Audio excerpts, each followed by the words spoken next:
Hello folks, the Why Guy here again. Welcome to my home on this beautiful summer day. The name of this video is called The Why Guy Asks, why doesn't Christianity agree with the Apostle Paul? You know, most are gonna think, where don't we disagree? I'm so glad you asked. The question I'm gonna ask to answer your question of that is, are you accursed? You know, I on another video I explained what the definition of accursed is. It's a strong figure of speech.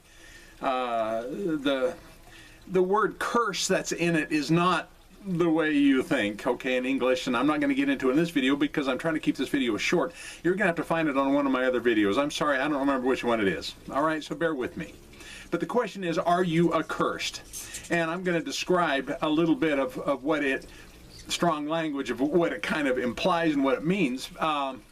You know, there's one sure way of finding out if you're accursed. You got to ask yourself, self, am I believing in and promoting a different gospel than what the Apostle Paul preached? You know, he mentions that in Galatians 1:8. He says, but even if we, you know, the folks he hung out with and talked to, or an angel from heaven, possibly some of those folks he hung out with and talked to, I don't know. Anyway, if any of us, you know, preach to you a different gospel, should anyone preach to you a different gospel, he says, than what we have preached to you, he is to be accursed. Okay? Keep that back to your mind. There's another one in Galatians 1:9 where it says, and we have said before, like he just said in Galatians 1:8. As we said before, so I say again now, if any man is preaching to you a gospel contrary to what you received, he is to be accursed. Okay, so you got a double whammy there. You got two different verses that say pretty much the exact same thing. You know, I know what some folks might be thinking, blah, blah, blah, you know, same old, you know. You know, when I'm getting ready to say here that Paul never, ever taught, believed in, preached, nor included any kind of concept of hell in his gospel message. He never did. So because of Paul's warning of those two verses there in Galatians, I have no choice. I really don't. I have no choice but to conclude that the vast majority of people who call themselves Christians are accursed. All right? I mean, I'm not reaching here. Not at all. I'm not twisting anything. I'm just simply saying what Paul said and what the average Christian believes. That's why the title says, The Why Guy Asks, why doesn't Christianity agree with the Apostle Paul? All right? So one must ask, one, how are you accursed? You know, you are accursed. Like I said, it's strong language. You are accursed with a perverted understanding of love. That's one of the areas you're accursed. And one might say, well, how is that? Well, if you think God is love and justice is that he separates that love for an all eternity for the sin of unbelief, if you don't believe that's perversion, I'm not going to get into it on this video. How about you are accursed of rejecting the very baptism of love spoken about in Scripture? Not the water baptism, there's but one called the baptism of love. I don't have the address right here in front of me. Because love would never create such a place as hell. It just wouldn't. Love doesn't separate himself from his children.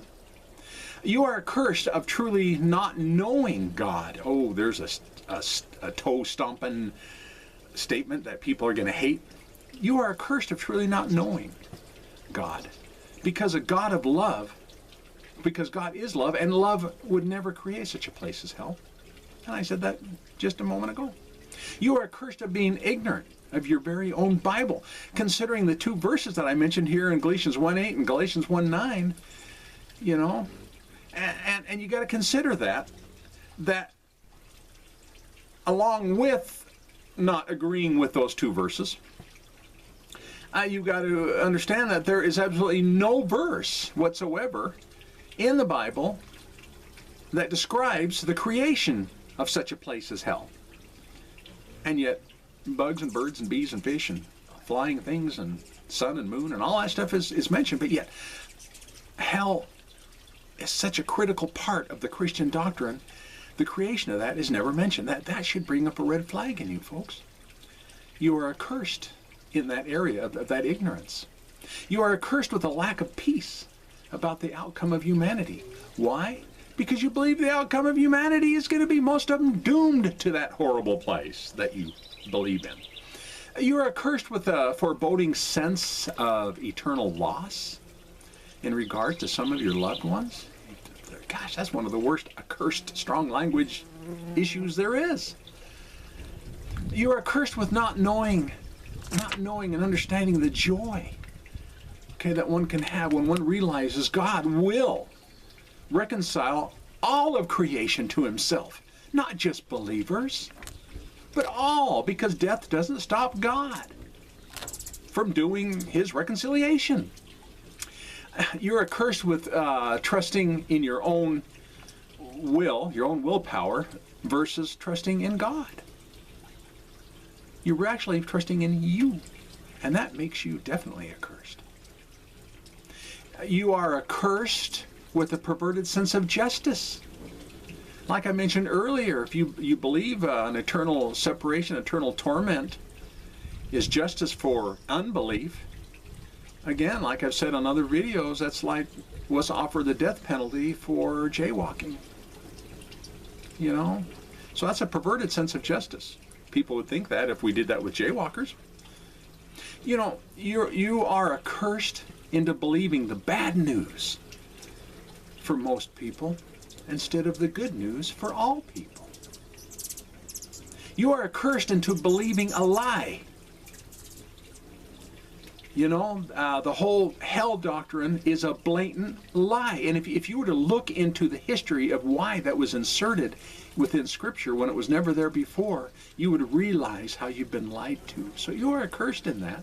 You are accursed with doctrines of men, because the doctrines of men is what mistranslated the word death and grave and unseen into the word hell. Those are doctrines of men that did that.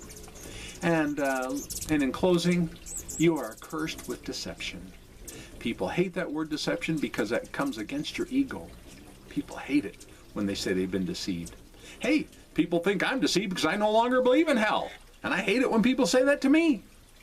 So I understand, totally understand where you're coming from. But you are accursed with deception if you still believe in the doctrine of hell.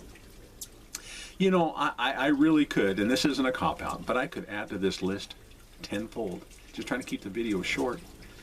So if you disagree with me on this video, on this YouTube video, go ahead and leave a thumbs down, you know.